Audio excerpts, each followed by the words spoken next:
studies, low cholesterol numbers have been associated with a higher risk of death in women.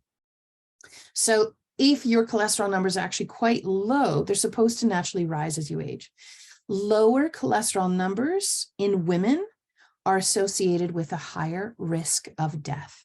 So is cholesterol the big bad guy? No. Is it telling us there's something going on? Yeah. Do we need to stop making cholesterol? No. Do we need to address why we're having to make so much cholesterol? Yes, that's where the work lies, if that makes sense. Okay, so really this is what I mean when we're saying working at the balancing cholesterol numbers.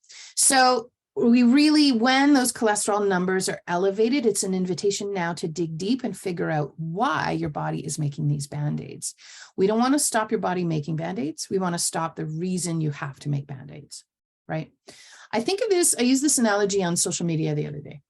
So it's like there's a fire. Okay, imagine, God forbid, but imagine the house at the end of your street is on fire. What do? 911, obviously. Help, help, there's a fire down the street. We're on Click Attack Street, Ramona and Bezos. So along comes the fire truck, and the fire is working to put out the fire. When we say cholesterol is bad, and we tell people to stop making cholesterol, we're telling the fire truck, or we're blaming the fire at the house on the fire truck, right? So the fire in the house happened because the fire truck showed up.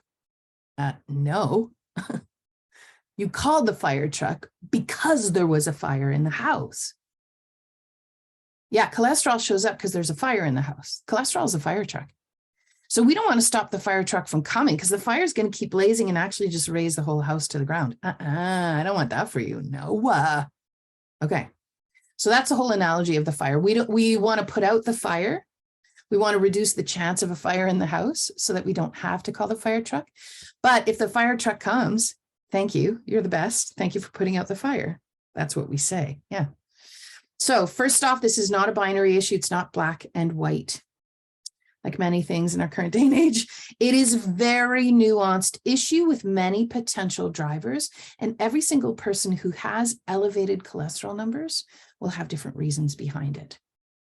So now the work becomes in doing a little bit of digging, and I'll give you some pieces along the way to know what it is you can ask your medical team to figure out if that's what's driving your personal cholesterol issues. That's what we need to become. We need to become advocates for our own health.